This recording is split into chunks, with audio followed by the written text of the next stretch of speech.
Good afternoon, I'm Vashan Brown with the Midday News. A special welcome if you're watching on onespotmedia.com, and we apologize for the late start.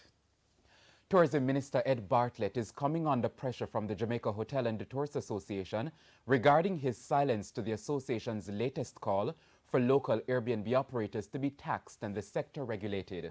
TVJ's Prince Moore reports.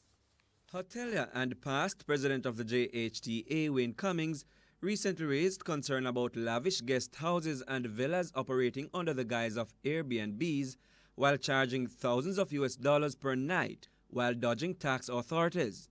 He says Tourism Minister Ed Bartlett's decision to impose an administrative charge instead of a tax is not fair.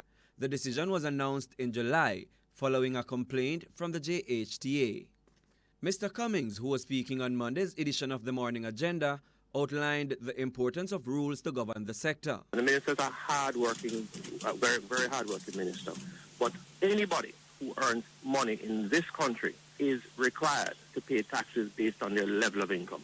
No one in the government, no one elsewhere can deny that that is the law. That's the first thing. Efforts to reach Tourism Minister Ed Bartlett for a response were unsuccessful. The term that I and others have been using is that, look, Jamaica, we're all hustlers one way or the other, but this is not a small hustle. These individuals have to make their investments. They need to make sure that they are declaring the income, that they are also declaring that the tourist is here, that they are enjoying themselves, that they are safe, that we are making sure that we are not disturbing our neighbor who may or may not have signed up for their activities. That's really what the gravamen of this issue is. Prince Moore, TVJ News. Finance Minister Dr. Nigel Clarke has reiterated the government's push to privatize more state entities through the Jamaica Stock Exchange. Trans-Jamaica Highway is the next entity slated for listing. Its initial public offering, which seeks to raise about $10 billion, is expected to be the biggest in Jamaica's financial history. As that prepares to hit the market, Dr. Clarke reiterated that it will not be the last. We'll be following that up with the privatization of other assets that have been announced, including Trans-Jamaica Highway, which is the owner of significant infrastructure assets. The East-West Highway is what I'm referring to. So the opportunity for Jamaicans to own major infrastructure assets that hitherto have been owned internationally. Other entities to be privatized include the government's shares in the Jamaica Public Service Company, JPS. And we'll be following it up with a stock exchange listing of the Jamaica Mortgage Bank, and there will be more to come. But the idea is that the government is deepening the role of the private sector, broadly defined as the engine of growth, and using policy to ensure that we broaden the ownership base in the Jamaican economy. He was speaking at a recent charity ball hosted by the mayor of Montego Bay, Homer Davis. Still in St. James, fire destroyed 4 shops at the Old Fort Craft Market on Harbour Street in Montego Bay this morning. TVJ News understands that the fire started about 5:45. The fire, which was contained to the back of the facility, has since been extinguished. The vendors are hoping the St. James Municipal Corporation can assist them in getting back into operation in the shortest possible time. Member of Parliament for East Kingston and Port Royal, Philip Paulwell, has objected to the removal of the residents from Foreshore Road in the area. The National Land Agency served a notice to the residents earlier this year, and the deadline is today. It's understood that the properties are situated in a squatter settlement and are to be demolished. However, Mr. Paulwell wants certain conditions met before the residents are removed. I did speak with the acting Prime Minister to ask for a reprieve on 2 bases. Firstly, there are 3 business establishments that are going to be affected, and I believe that it is wrong for there to be a demolition of these businesses because they have been there for many years, and I believe that especially because you are moving towards cruise shippers coming there, more tourists coming to Port Royal, you're going to need to have more commercial establishments, and what the government should be doing is to assist to ensure that these places are properly established. And it's now time for a break, but stay with us. More stories right after these messages.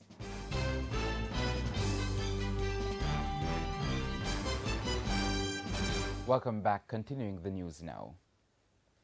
Executive Director of the National Integrity Action, NIA, Professor Trevor Monroe, says despite having good policies on national security and corruption, Jamaica continues to rank low on the respective global indices. Nabbing corrupt officials has also been a sore point. He says justices of the peace have a role to play in changing that narrative. While Jamaica has good policy, that report tells us that Jamaica has a poor record. Their words, not mine. A poor record in successfully prosecuting, convicting, and jailing high-level officials and facilitators of organized crime and corruption. What we are here, JPs and NIA and all of us, what we are here in part to ensure is that that poor record no longer continues. You are the base of our justice system in the communities, 780 communities across this country. We have to help fix these shortcomings. Professor Monroe was addressing a Justice of the Peace training session in St. James recently. The Mayor of Maypen is warning promoters applying for permits in another parish and then hosting events in Clarendon to stop. Winston Mirage says the Clarendon Municipal Corporation has noticed this trend on the northern part of the parish to include Chapelton, Kellitts and Spalding. What we have found out is that it is easier for them to go to Mandeville to register. So they will go to Mandeville, register, come to the Spalding's police station, get clearance from the Spalding police. However, they are keeping their engagement in the parish within the borders of Clarendon. Because as long as your receipt does not say Clarendon Municipal Corporation and you're having an event in the borders of Clarendon with another parish permit, you'll be closed totally down. No letting up on this one. Meanwhile, Head of Operations in Clarendon, Superintendent Christopher Phillips says the granting of permits for events in northern Clarendon was put on hold for security reasons. Several operations in that space, and we are comfortable now that things are back to normal within that area. So we're asking our party promoters to cooperate with us, work with us, adhere to the timeline that is given, and for them to be also vigilant whilst they carry out their activities for the festive season. Sports now. Olympic and World Championship gold medalist Johan Blake believes his career has been overshadowed by the accomplishments of legendary compatriot Usain Bolt. He also believes the current generation of local sprinters has become complacent. More from Daniel Blake.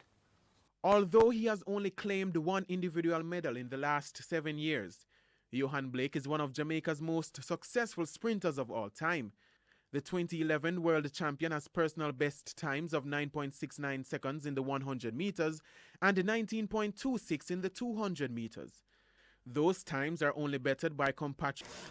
Running in my younger days, and you know, when running that 9.69 and 19.26 kind of pulled me away and winning that world championship kind of. But I'm still grateful for what I've done in the sport. There have been many questions asked about the future of male sprinting locally after the country failed to garner a medal in that department at the recent World Championships. And Blake also has concerns. In Jamaica, the track and field is dying a little bit.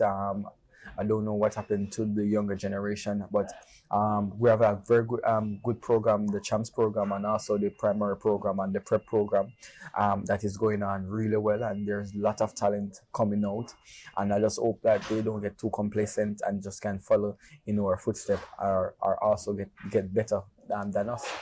And despite not winning an individual gold medal since 2011, Blake is confident heading into next year's Olympics in Tokyo. I'm going to win. Well written? I hope the track allow me to. Blake was doing a press run in India where he was promoting the Road Safety T20 series, which takes place in February. Daniel Blake, TVJ Sports. And that's the Midday News. I'm Vashon Brown. Join us at 7 for Primetime News Package. On behalf of the news, sports, and production teams, have a good afternoon and have a great week.